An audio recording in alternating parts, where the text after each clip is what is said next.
आज का हमारा टॉपिक है सिंथेसिस ऑफ मेम्ब्रेन लिपिड्स। तो लिपिड की सिंथेसिस की जिम्मेदारी कौन से वाले ईआर की होती है? एसईआर की, स्मूथ वाले की। ठीक है, तो इसका मतलब क्या हो गया कि एसईआर क्या करेगा? It produces most of the membrane lipids.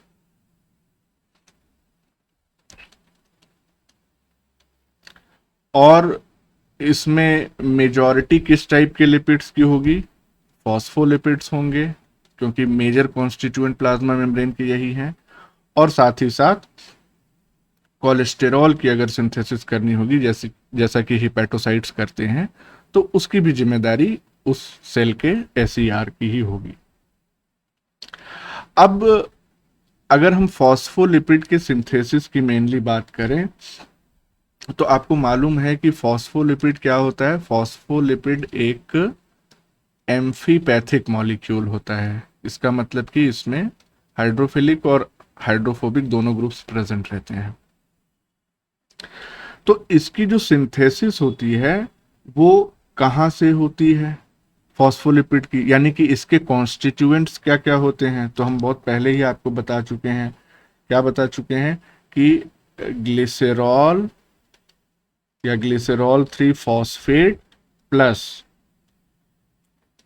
Fatty, हाँ, फैटी एसिड कहते हैं, या एक्चुअली में वो फैटी एसिड डायरेक्ट फॉर्म में नहीं इनकॉर्पोरेट होता है। It is incorporated in the form of fatty acyl को ए, एसाइल को एंजाइम ए। ये जब दोनों मिलते हैं तो इनके मिलने से फॉस्फोलिपिड्स जो है वो तैयार हो जाते हैं, यानी कि ये दो इनके कॉन्स्टिट्यूएंट हैं। अगर इसके सिंथेसिस के लोकेशन की हम बात करें तो यहीं पे हम बता दे रहे हैं कि synthesis occurs at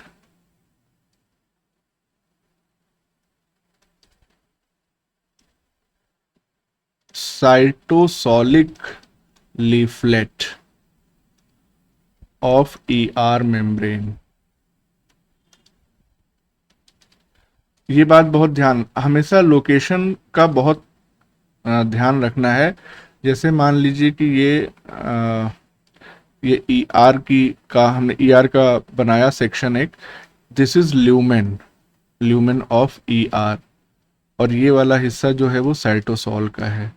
तो इसका मतलब कि इस फॉस्फोलिपिड की जो भी सिंथेसिस होनी होगी वो बेसिकली किधर होगी, किस साइड?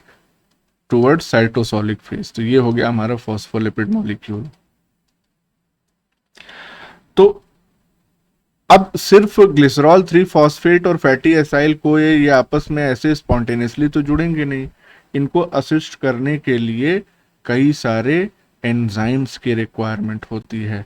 तो यहाँ पे हम सिंपली लिख सकते हैं मेम्ब्रेन एसोसिएटेड एंजाइम्स। एंजाइम्स हम देखेंगे अभी। तो मेम्ब्रेन एसोसिएटेड एंजाइम्स की प्रेजेंस में ये दोनों मिलके क्या बना लेते हैं? फॉस्फोलिपिड्स। तो इस पर्टिकुलर स्टेप से देख के हमको ये चीज क्लियर हो जा रही है। अभी हम सिर्फ फॉस्फोलिपिड के सिंथेसिस की बात कर रहे हैं, कोलेस्ट्रॉल का जिक्र नहीं करेंगे अभी। तो यहाँ पे ये जो स्टेप था उसको देख के हमको साफ साफ समझ में आ रहा है कि जो फैटी एसिड्स होते हैं, fatty acids, they are not incorporated directly into phospholipid, into phospholipid। तो अगर डायरेक्टली इनकॉर्पोरेट नहीं हो रहे हैं तो क्या होंगे? फर्स्ट, या इसको ऐसे लिख सकते हैं कि they are first converted to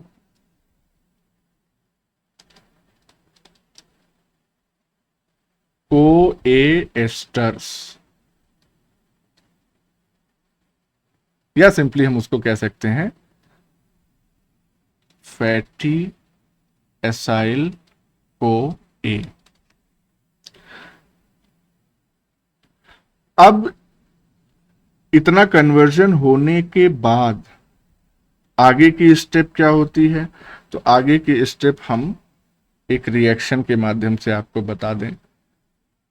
that should be in a different colour.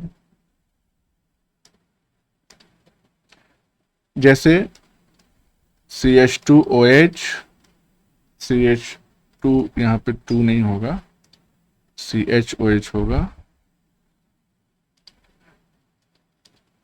And then again CH2O, और ये हमने अटैच किया क्या? फॉस्फेट। तो इसको हम क्या कहेंगे? What this molecule will be called? ये यस यस, क्योंकि ये 1, ये 2 और ये 3, तो ये मॉलिक्यूल हो गया हमारा ग्लिसरॉल 3 फॉस्फेट। अब ये जो ग्लिसरॉल 3 फॉस्फेट है, उसको हम एक चीज, एक टर्म और ऐसे बोल सकते हैं कि ये बेसिकली क्या प्रोवाइड कर रहा है? ये प्रोवाइड कर रहा है फॉस्फोराइलेटेड ग्लिसरॉल बैकबोन। यहां चलेगा ही नहीं, बैकबोन। देख रहे हैं, ये ग्लिसरॉल की बैकबोन है जो फॉस्फोराइलेट हो चुकी है, यानी जिसपे एक फॉस्फेट ग्रुप अटैच हो चुका है। तो अगले स्टेप में क्या होगा? इन द नेक्स्ट स्टेप इससे अटैच होता है एक फैटी एसाइल को ए मॉलिक्यूल, जिसको हम बेसिकली कैसे डिनोट करते हैं? R1। तो कैसे होगा अटैचमेंट इसका? हो सकता है बहुत आसानी से। ये वाली स्टेप्स हम आपको पहले बता चुके हैं जहां तक हमको याद आ रहा है, लेकिन फिर देख लेते हैं। CH2O फॉस्फेट यहाँ पे होगा, this will be CH2OCO and this will be R1। यहाँ पे फॉस्फेट होगा ही। एक चीज बच गई क्या? यहाँ पे हमको OH चाहिए। समझ में आ रहा है इसमें कि इस पहले कार्बन पे क्या हो गया कि जो फैटी एसाइल कोए था, या ये ग्रुप जो है वो आके अटैच हो गया। भाई फॉस्फोलिपिड या लिपिड कैसे बनता था? वाटर निकल गया इसमें से। हाँ, यहाँ OH OH था, RCOOH, यानी कि ये बेसिकली क्या था? एसिड था, फैटी एसिड और ग्लिसरॉल, इन दोनों के मिलने से ही फॉस्फोलिपिड तैयार होता है। अच्छा, फॉस्फेट पहले से ही इसमें प्रेजेंट है, ग्लिसरॉल 3 फॉस्फेट है। तो अब इस फॉर्म को, या ये जो अभी अभी पूरी तरह से नहीं बना है, इसको हम क्या कह सकते हैं? This can be called as monoglyceride कहा जा सकता है इसको, या मोनोफॉस्फोग्लिसराइड कह सकते हैं इसको, है ना? क्योंकि फॉस्फोग्लिसराइड फॉस्फेट ग्रुप भी है।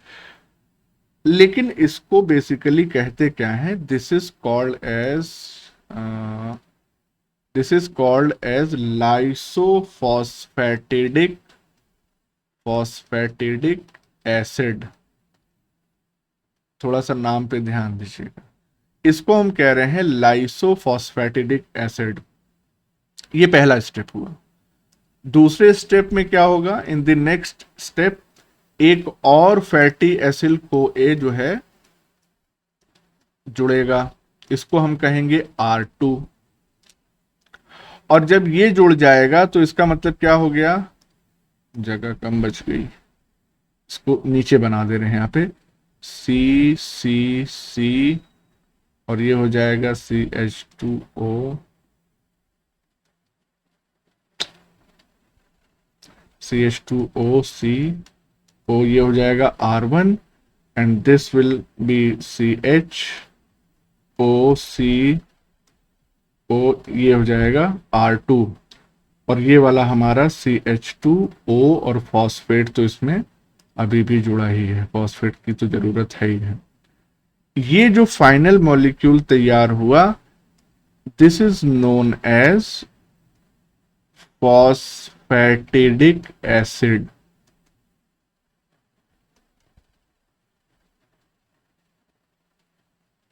तो इसको हम क्या कह रहे हैं, इसको हम कह रहे हैं फॉस्फेटिडिक एसिड। इतना स्टेप समझ में आ गया, इसमें कोई कंफ्यूजन तो नहीं है? No sir. अब यहां पे आपको ध्यान क्या देना है, मेन चीज जो पॉइंट ऑफ कंसर्न है वो ये है कि इसमें ये जो R1 ग्रुप है और ये जो R2 ग्रुप है, ये दोनों के दोनों ग्रुप जो होंगे ये किस तरीके के होंगे? They will have long hydrocarbon chain. होगा कि नहीं इसके पास? Yes sir. अरे वही पिछली बातें आप लोग रिकॉल कर लें, कोई बहुत इतना नया या कॉम्प्लिकेटेड नहीं है। R1 and R2 correspond to long hydrocarbon chains. इससे फायदा क्या होता है? ये जो हाइड्रोकार्बन चेन्स हैं ये बेसिकली किस तरह एक्ट कर रही हैं? टेल पोर्शन, है ना? अरे भाई फॉस्फोलिपिड ऐसे बनाते थे ये, तो ये जो टेल दिखाया जा रहा है यही है हाइड्रोकार्बन चेन्स। और हेड वाला जो ग्रुप है वो इसमें फॉस्फेट प्रेजेंट है, तो ये हेड ग्रुप है। तो अभी तक हमने क्या देखा? अभी तक हमने ये देखा कि किन स्टेप्स से होते हुए जो पूंछ है फॉस्फोलिपिड मॉलिक्यूल की या जो टेल है वो अटैच हुई। इतना हमको समझ में आ गया। अब हमको ये देखना है कि ये हेड ग्रुप कैसे अटैच होता है। तो नेक्स्ट स्टेप में हम लोग देखेंगे attachment of head group.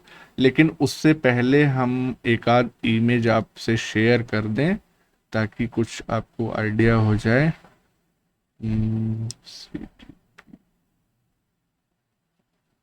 Yes,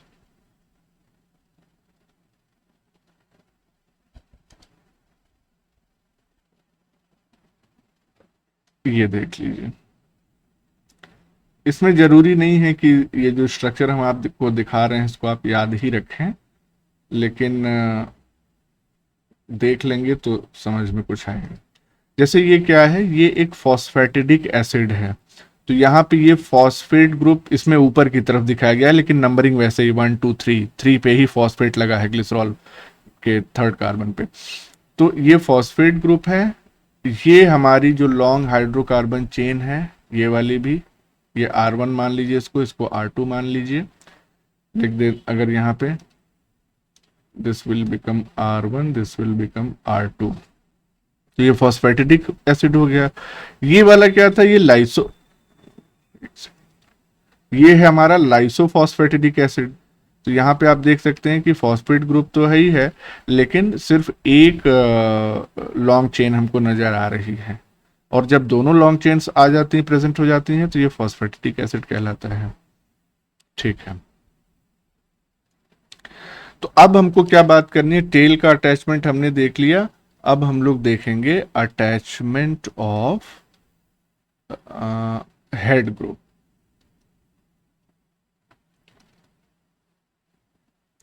तो हेड ग्रुप का अटैचमेंट कैसे होता है?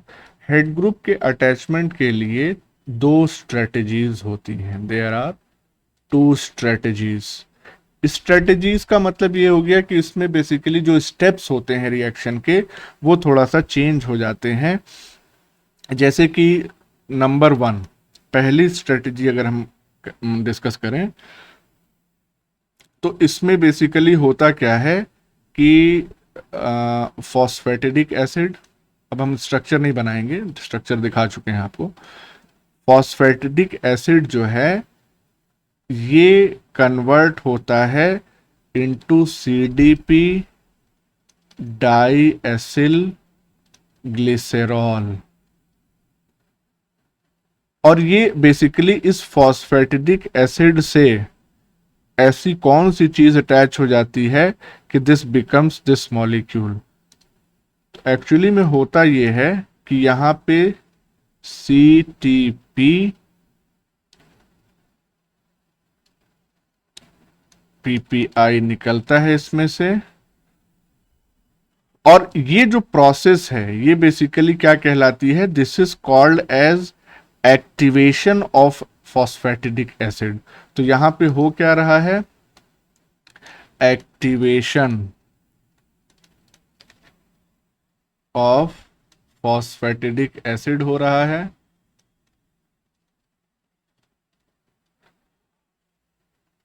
और ये एक्टिवेशन बेसिकली हो कैसे रहा है, bye condensation of CTP with phosphatidic acid, इसको PA हम लिख देंगे शॉर्ट में। अब एक्टिवेशन का क्या मतलब है, एक्टिवेशन का मतलब ये हो गया कि जाहिर सी बात है इस फॉस्फेटिडिक एसिड में CDP का अटैचमेंट हो गया। डाई एसिल ग्लिसरॉल तो ऑलरेडी था ही, क्योंकि दो दो फैटी एसिल ग्रुप उसमें अटैच थे। CTP क्या है,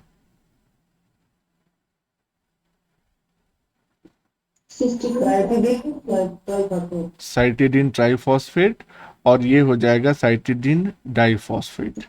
अब नेक्स्ट स्टेप में क्या होना है, नेक्स्ट स्टेप में होगा ये कि ये जो इस समय इसको हम क्या कहेंगे, इस समय इसको हम कहेंगे एक्टिवेटेड डाई एसिल ग्लिसरॉल, बल्कि लिख दें तो ज्यादा सही रहेगा, इसको हम कहते हैं एक्टिवेटेड डैग।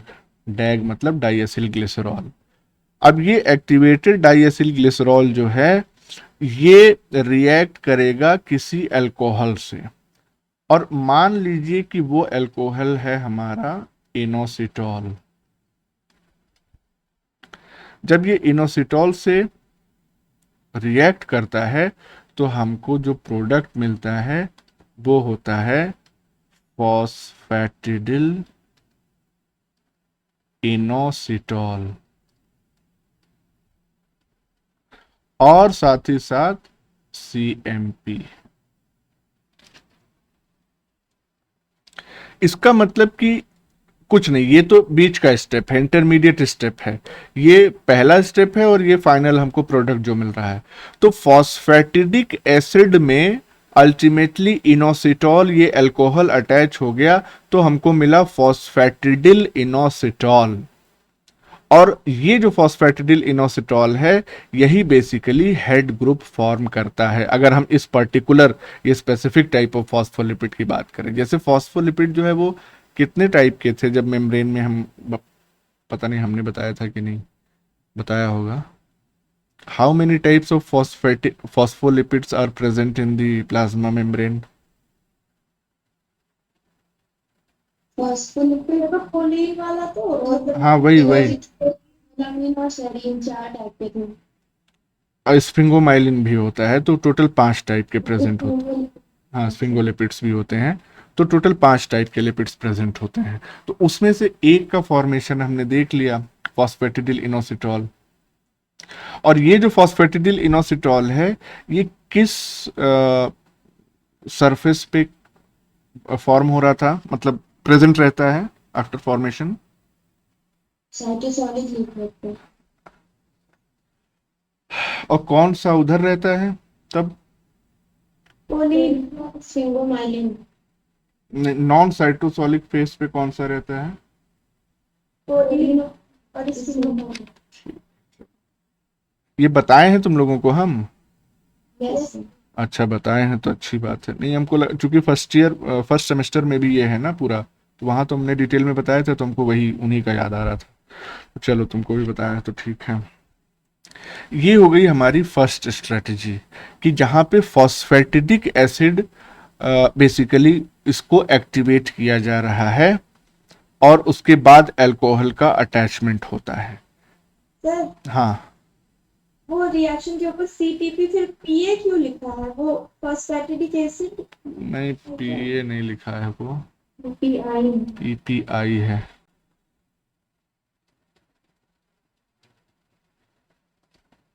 PPI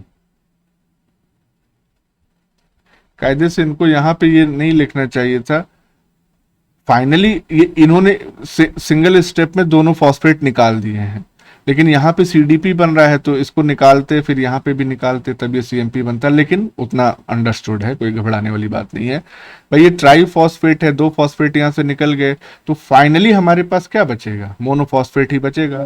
हाँ, तो उसमें कोई दिक्कत नहीं है, तो ये पीपीआई है। इसको अगर उस फॉर्म में देखना है, इमेज के फॉर्म में, तो लेट्स सी, थोड़ा सा देख लेते हैं। फॉस्फेटिडिल इनोसिटॉल बनाया था ना हमने, हाँ दिस, ये है रिएक्शन प्रॉपर स्ट्रक्चर के साथ में। तो अब यहाँ पे आप आसानी से देख सकते हैं ये क्या है, cytidine diphosphate diacyl glycerol, जो सीडीपी डैग का कॉम्बिनेशन ये तैयार हो रहा था, ये पूरा का पूरा वही है, सीडीपी डैग। और इससे जब इनोसिटॉल ये अल्कोहल अटैच होता है in the presence of this enzyme phosphatidyl inositol synthase, तो सिंथेज है, इसका मतलब ये एटीपी इस्तेमाल करेगा कि नहीं करेगा, नहीं करेगा। तो इस एंजाइम की प्रेजेंस में ये पूरा हमारा फॉस्फेटिडिल इनोसिटॉल मॉलिक्यूल तैयार हो गया और ये सीएमपी अलग से रिलीज हो गया। ठीक है, तो ये पूरा समझने के लिए है, इसको बहुत उसमें चाहे तो इसको याद भी रख सकते हैं, इसमें कोई दिक्कत थोड़ी है।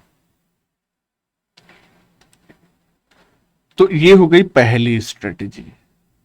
अब दूसरी स्ट्रेटेजी की हम जरा बात करें, इसको कैसे लिखा था हमने, नंबर 1 इसको लिख दें यहाँ पे, या फर्स्ट स्ट्रेटेजी।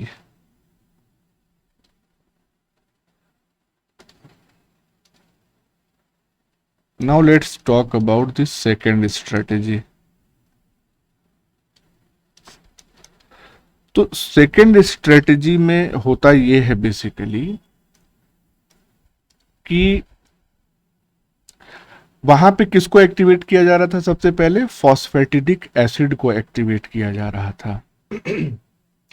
लेकिन दूसरी जो सेकेंड स्ट्रेटेजी होती है, यहां पे सबसे पहले एल्कोहल को एक्टिवेट किया जाता है, जैसे Colin is also an alcohol. तो एग्जाम्पल के साथ ही हम बता रहे हैं, कॉलिन, कॉलिन का क्या किया जाता है, कॉलिन का किया जाता है फॉस्फोराइलेशन, फॉस्फोराइलेशन, और इसी से ये एक्टिवेट हो जाती है। तो फॉस्फोराइलेशन हुआ और एक्टिवेशन हुआ कॉलिन का, जिससे ये कॉलिन कन्वर्ट हो गया फॉस्फोकॉलिन में, फॉस्फेट ग्रुप अटैच हो गया इसमें। अब इस फॉस्फोकॉलिन का इस्तेमाल किया जाता है, वही जो स्टेप पिछला हमने देखा था कि सीटीपी कंडेंसेस विद द फॉस्फोकॉलिन, और यहां पे फिर से पीपीआई रिलीज हो जाएगा। तो ये जो स्टेप है, ये कौन सी स्टेप है, दिस इज कंडेंसेशन, यानी condensation of CTP with PC, इसको हम पीसी लिख दे रहे हैं, फॉस्फोकॉलिन। तो कंडेंसेशन हो गया, और इस कंडेंसेशन से बेसिकली होता क्या है कि तैयार होता है सीडीपी कॉलिन। अब ये जो सीडीपी कॉलिन तैयार हुआ है, this CDP choline will react with diacyl glycerol, यानी कि DAG।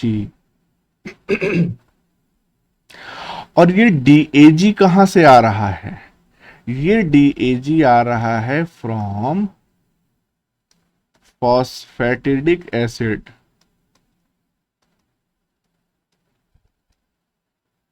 फॉस्फेटिडिक एसिड, और ये क्या है, diacyl glycerol. Diacyl glycerol के स्ट्रक्चर में कोई कंफ्यूजन तो नहीं है तुम लोगों को, यहां से एक मॉलिक्यूल फॉस्फेट का निकल गया, फॉस्फेटिडिक एसिड में से जब आप फॉस्फेट रिमूव कर देंगे तो डाई एसिल ग्लिसरॉल बचेगा। यहाँ पे फिर से देख लो एक बार, यहाँ पे नहीं देखो, यहाँ पे देखो, हाँ, ये क्या है, ये हमारा फॉस्फेटिडिक एसिड है। इसमें से फॉस्फेट रिमूव कर दो, जैसे कि इस वाले डायग्राम में ये हमारा फॉस्फेटिडिक एसिड है, इसमें से फॉस्फेट रिमूव कर दिया तो क्या बचा हमारे पास, डाई एसिल, यानी R1 R2 ये दो एसिल बचे और ग्लिसरॉल बचा। तो इसी को हम कहते हैं डाई एसिल ग्लिसरॉल। तो यहां पे हम यही कर रहे हैं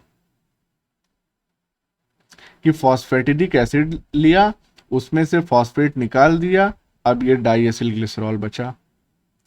तो ये diacyl glycerol CDP choline से जुड़ता है और फाइनली बना देता है फॉस्फेटिडिल कॉलिन। और क्या बच जाएगा, CMP।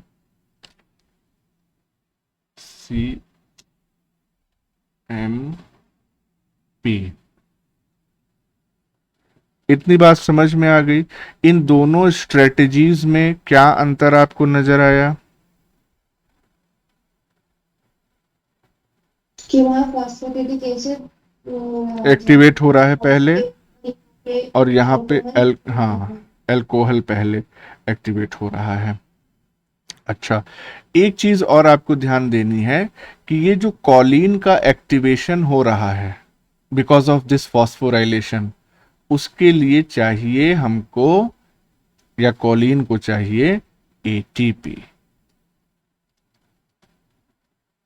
इसका मतलब ये हो गया कि ये जो प्रोसेस है फॉस्फेटिडिल कॉलिन सिंथेसिस की, इसमें ATP भी खर्च होती है, जबकि वहां हमने देखा ATP का कंजम्पशन नहीं हो रहा है।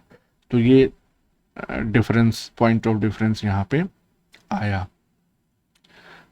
तो इसको अगर हम यहीं पे नोट कर दें थोड़ा सा तो याद रहेगा। सेकेंड स्ट्रेटजी में अल्कोहल इज एक्टिवेटेड फर्स्ट, और फर्स्ट स्ट्रेटजी में हम लिख दें कि phosphatidic acid is activated first.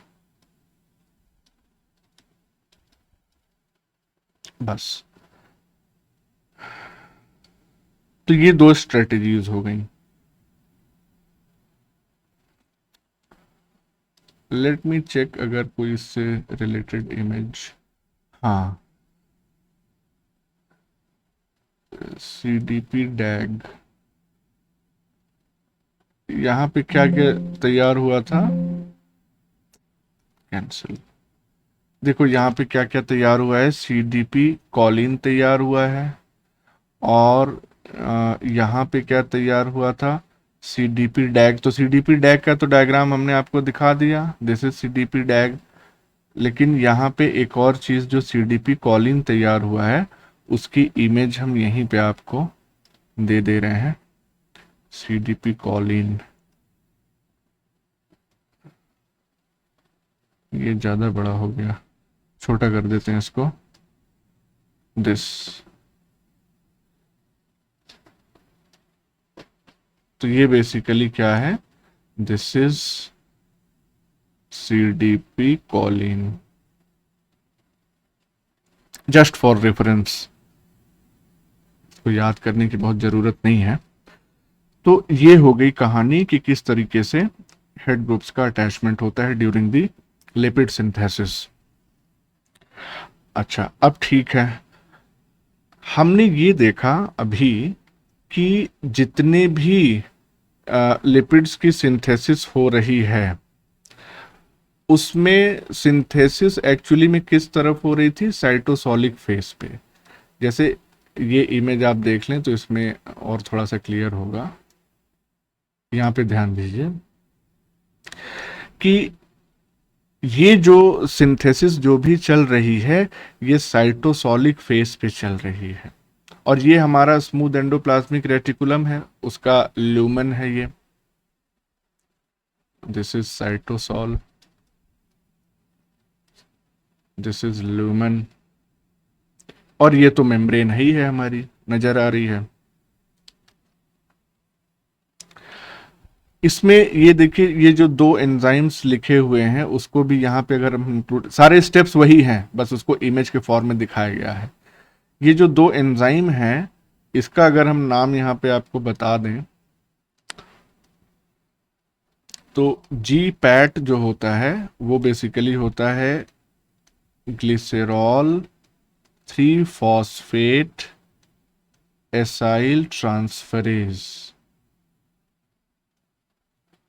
और लपाट है LPAAT, इसको हम कहते हैं लाइसोफॉस्फेटिडिक एसिड, जो आपने देखा ही था, लाइसोफॉस्फेटिडिक एसिड एसाइल ट्रांसफरेज। क्या इसके नाम से इसका काम समझ में आ रहा है आप लोगों को? बताओ। ट्रांसफर। हाँ, बेसिकली क्या करेगा भाई, जी पैट क्या करेगा, ग्लिसरॉल 3 फॉस्फेट एसाइल ट्रांसफरेज है, यानी कि ग्लिसरॉल 3 फॉस्फेट पे फैटी एसाइल को ट्रांसफर कर देगा। तो उससे क्या बनेगा, उससे लाइसोफॉस्फेटिडिक एसिड बन जाएगा, क्योंकि उसमें एक फैटी एसिल ग्रुप था। फिर जब जी पैट अपना काम कर लेगा तो LPAAT अपना काम करेगा, एल पैट। तो एल पैट क्या करेगा, ये लाइसोफॉस्फेटिडिक एसिड पे एक और फैटी एसाइल को ऐड कर देगा, तो उससे क्या तैयार हो जाएगा, फॉस्फेटिडिक एसिड, है ना। हाँ, तो वही चीज है। तो ध्यान दीजिए अब, क्या पॉइंट हम बताना चाह रहे थे कि इसलिए ये इमेज शेयर किया आपसे। बेसिकली ये जितनी भी सिंथेसिस हो रही है वो हो रही है साइटोसॉलिक फेज की तरफ।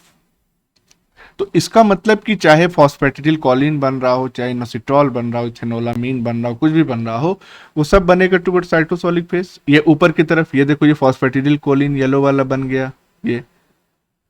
लेकिन हमको मालूम है कि इन लिपिड्स का डिस्ट्रीब्यूशन, कुछ लिपिड्स का ऊपर की लीफलेट में होता है और कुछ जो है वो नीचे की है, साइटोसॉलिक क्या कह रहे हैं, इसके ल्यूमेन की तरफ होगा, SER के। तो ये कैसे होगा, तो इसका मतलब कि जितने भी टाइप के फॉस्फोलिपिड की सिंथेसिस इस लीफलेट में हो रही है, उनमें से कुछ मॉलिक्यूल्स को फ्लिप करा के नीचे वाली लेयर में भेजना बहुत जरूरी है, ताकि एक इक्वल पॉपुलेशन फॉस्फोलिपिड मॉलिक्यूल्स की दोनों मोनो लेयर्स ऑफ लिपिड्स में प्रेजेंट रहे। और वो अपने आप नहीं होता, स्पॉन्टेनियसली नहीं होता, उसको कराने के लिए एक एंजाइम। कौन सा? लिपेज। एक्चुअली में फ्लिपेज का यहाँ पे एक स्पेसिफिक टर्म कहते हैं उसको, स्क्रैम्बलेज एंजाइम होता है। जो फ्लिपेज क्या करता है, वो तो जो रैंडम मोशन हो रहा है उसको नियंत्रित करने की जिम्मेदारी निभाता है। लेकिन जो एंजाइम हम बता रहे हैं स्क्रैम्बलेज, ये क्या करेगा, पोस्ट सिंथेसिस, सिंथेसिस होने के बाद इनको दूसरी लेयर में ट्रांसफर करने का काम करेगा। क्योंकि अदरवाइज अगर ये तुरंत ही नहीं होंगे ट्रांसफर, तो एक नॉन यूनिफॉर्मिटी जो है मेम्ब्रेन में तैयार हो जाएगी, नीचे की तरफ फॉस्फोलिपिड मॉलिक्यूल्स की संख्या कम हो जाएगी, ऊपर चूंकि नए नए बन रहे हैं तो एक्यूमुलेशन ज़्यादा हो जाएगा, जो बाई लेयर की जो क्या कहते हैं कॉम्पोजिशन है वो डिस्टर्ब हो जाएगा। तो इसलिए ये काम तुरंत कराना, बाकी फ्लिपेज तो उसके बाद अपना काम करेगा। तो ये पॉइंट यहाँ पे नोट करना बहुत जरूरी है। और वो क्या है कि all phospholipids all phospholipids are synthesized towards cytosolic leaflet of ER bilayer। ये पहला पॉइंट हो गया।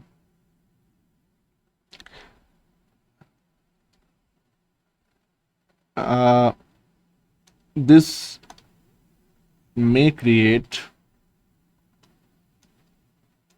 an imbalance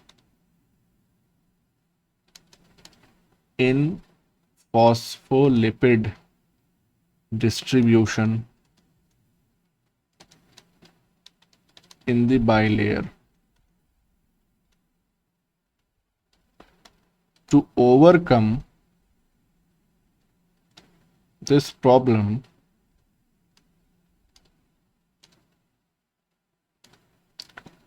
scramblase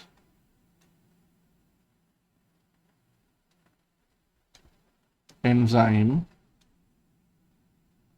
mediates the transfer of lipid molecules, मतलब phospholipid molecules, from cytosolic leaflet to non cytosolic, या जिसको हम क्या कह रहे हैं, ल्यूमिनल साइड या luminal face, non cytosolic luminal face of lipid bilayer. इससे क्या होता है फायदा? इससे यही फायदा होता है कि जो दोनों मोनोलेयर्स हैं वो इक्वली पॉपुलेट हो जाती हैं विद द फॉस्फोलिपिड। तो this ensures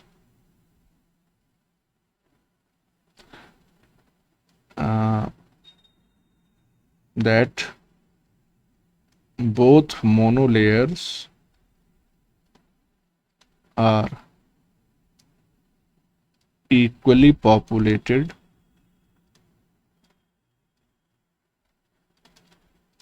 with lipids, with phospholipids। इतनी बात समझ में आ गई? इसमें कोई कंफ्यूजन तो नहीं है? चलिए आगे बढ़ते हैं।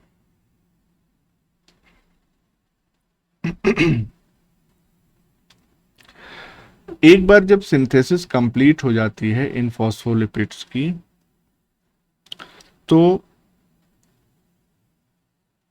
फॉस्फोलिपिड्स हो गए या ग्लिसरोफॉस्फोलिपिड्स हो गए, अगर उसमें कार्बोहाइड्रेट अटैच हो रहा है तो इसके बाद इनको स्पेसिफिक सेलुलर मेम्ब्रेन्स में इनकॉर्पोरेट कराने की जिम्मेदारी होती है। यानी कि after synthesis on SER, the phospholipids are inserted into specific cellular membranes।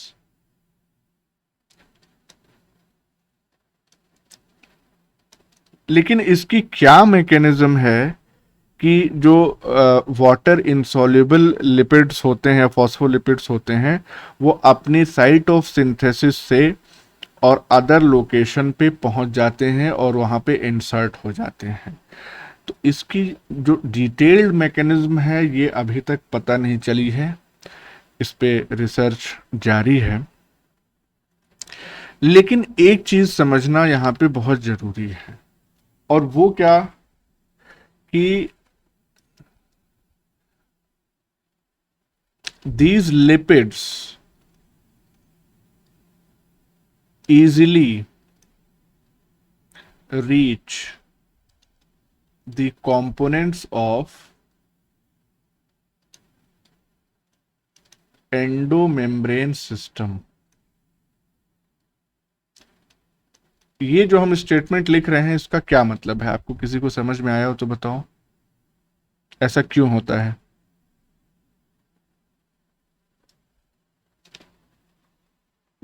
Endomembrane system में जितने भी कंपोनेंट्स होते हैं आपस में कनेक्टेड होते हैं।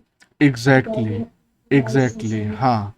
एंडोमेम्ब्रेन सिस्टम के जितने भी कंपोनेंट्स होंगे वो सारे के सारे एक दूसरे से कनेक्टेड रहेंगे, तो उस मेम्ब्रेन में इन लिपिड्स को ट्रांसफर करना आसान हो जाएगा। अब एंडोमेम्ब्रेन सिस्टम क्या होता है ये आपको मालूम है? इसके कंपोनेंट्स का नाम हम सिर्फ यहाँ पे ऐड कर दे रहे हैं, एंडोमेम्ब्रेन सिस्टम। तो इट कंसिस्ट ऑफ सबसे पहला न्यूक्लियर एनवेलप, दूसरा ईआर, तीसरा गोल्जी कॉम्प्लेक्स, चौथा लाइसोसोम्स, पांचवा वैक्यूल्स, छठा ट्रांसपोर्ट वेसिकल्स।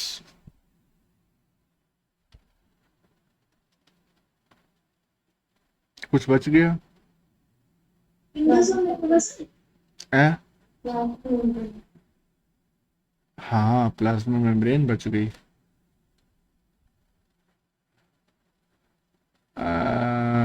प्लाज्मा मेम्ब्रेन होगी इसका पार्ट। मतलब जो ये मेम्ब्रेन प्रोटीन अगर हेलोसिटीज मेम्ब्रेन प्रोटीन बना रहे हैं इंडो मेम्ब्रेन सिस्टम है तो प्लाज्मा मेम्ब्रेन कैसे? एंडो मेम्ब्रेन है ना, सेल के अंदर पाई जाने वाली मेम्ब्रेन का सिस्टम है। तो इसमें तुम क्या कह रही थी, एंडोसोम? Yes sir. अच्छा, एंडोसोम इसमें बना दोगी तुम? बना दो, क्या दिक्कत है, हम ऐड कर दे रहे हैं, जस्टिफाई तुम बाद में कर देना। एक और ऑर्गेनेल इसमें होता है, परऑक्सीसोम। परऑक्सीसोम, जहां परऑक्साइड मेटाबॉलिज्म होती है, it is also part of this endomembrane system. तो इसका मतलब कि इतने कंपोनेंट्स के पास इन लिपिड्स को भेजने में कोई दिक्कत नहीं है। लेकिन यहीं पे एक बात ध्यान रखिए, mitochondria and chloroplast are not part of endomembrane system. ये हम लिख दें यहाँ पे।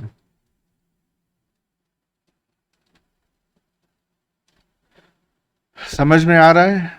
माइटोकॉन्ड्रिया और क्लोरोप्लास्ट एंडोमेम्ब्रेन सिस्टम का पार्ट नहीं है।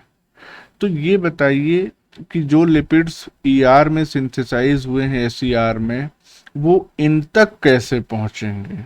प्लांट सेल छोड़ दीजिए, क्लोरोप्लास्ट की टेंशन अभी मत लीजिए, लेकिन माइटोकॉन्ड्रिया की टेंशन तो लेनी पड़ेगी, इसके बिना कहाँ सर्वाइवल पॉसिबल है सेल का। वेसिकल्स फ्यूज हो जाएंगे फिर उन्हीं पैक करके जाएंगे। वेसिकल्स फ्यूज हो जाएंगे? अच्छा, ऐसा होता है?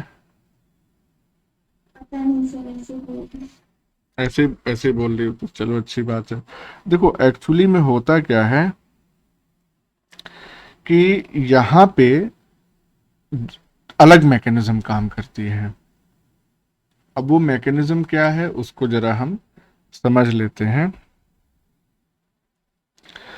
एक तो ठीक है जो तुम कह रही हो कि वेसिकुलर ट्रैफिक से वेसिकल्स फ्यूज हो जाएंगे, तो उससे भी हो सकता है। एक और मैकेनिज्म होती है जिसको हम कहते हैं, या जो मीडिएट की जाती है बाई फॉस्फोलिपिड एक्सचेंज प्रोटीन्स। तो उसको थोड़ा सा समझ लेते हैं। और तो हम डिस्कस क्या कर रहे थे कि mitochondria and plastids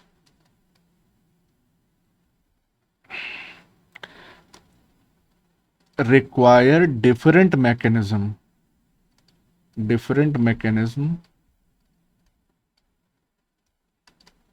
to import lipids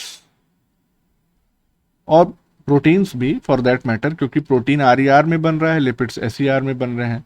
lipids and proteins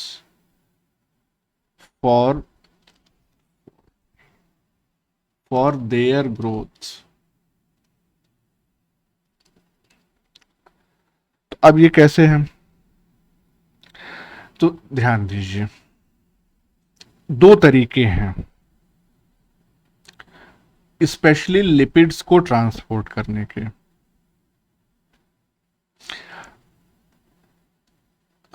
बहुत हम अगर ज़्यादा स्पेसिफिक हो जाएं तो इसमें से जो एक तरीका है माइटोकॉन्ड्रिया मोस्टली उसी को इस्तेमाल करता है, और वो तरीका क्या है?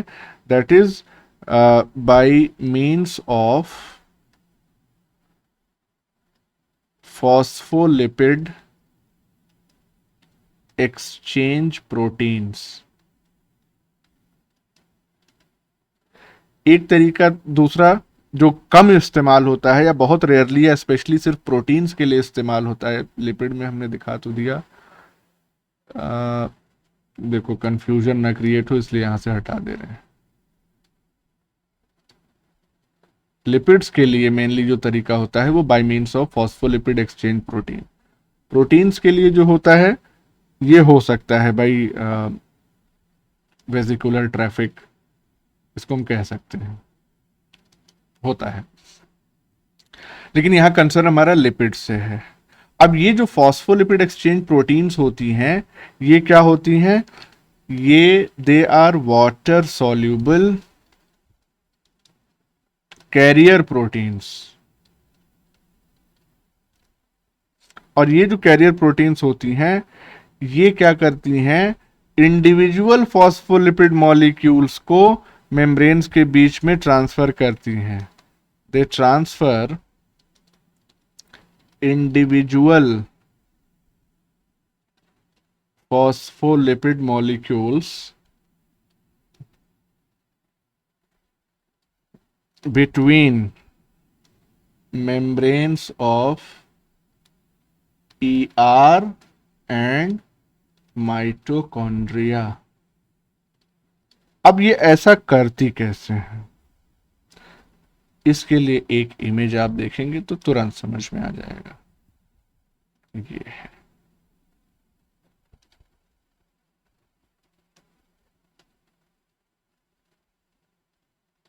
देखिए ये क्या है? ये बेसिकली ये जो ग्रीन कलर में दिखाई गई है ये है एक फॉस्फोलिपिड एक्सचेंज प्रोटीन। ये कौन सी मेम्ब्रेन है? ये मेम्ब्रेन है ईआर की। ये वाला हिस्सा क्या है? साइटोसॉल का हिस्सा है, ये जो व्हाइट कलर में है। और इसी साइटोसॉलिक फेस पे ये लिपिड्स जो है नए नए सिंथेसाइज हुए। ये कौन सा लिपिड है? बेसिकली ये है फॉस्फेटिडिल कॉलिन। तो पीसी लिखा हुआ है फॉस्फेटिडिल कॉलिन, ये उसका हेड ग्रुप है, और ये टेल वाला जो है वो कहां घुसा हुआ है? वो तो अंदर रहेगा ही मेम्ब्रेन के। ये कौन सी मेम्ब्रेन है? ये मेम्ब्रेन है माइटोकॉन्ड्रिया की, और उसमें से ये वाली आउटर मेम्ब्रेन है, ये वाली इनर मेम्ब्रेन है। नहीं, बेसिकली ये पूरी ही आउटर मेम्ब्रेन है, इनर मेम्ब्रेन तो अंदर फोल्ड हो गई होगी क्रिस्टी के फॉर्म में। ये पूरी ही आउटर मेम्ब्रेन है। अब ध्यान दीजिए क्या हो रहा है। ये फॉस्फोलिपिड एक्सचेंज प्रोटीन ये सर्कुलेट कर सकती है किसी भी डायरेक्शन में, तो ये जा रही है, इसने ग्रिप किया, पकड़ा इस फॉस्फेटिल कोलिन मॉलिक्यूल को, साइटोसॉल की तरफ आया, फिर पहुंचा कहां? माइटोकॉन्ड्रिया के पास, और यहां पे रिलीज कर दिया। अब ये इसमें इनकॉर्पोरेट होगी, पहले ये यहां पे थी, अब ये इनकॉर्पोरेट होगी। तो इस तरीके से, इस मैकेनिज्म से ये फॉस्फोलिपिड एक्सचेंज प्रोटीन लिपिड्स को ईआर मेम्ब्रेन से माइटोकॉन्ड्रियल मेम्ब्रेन पे पहुंचाने का काम करती है। कोई कंफ्यूजन इसमें? No, sir.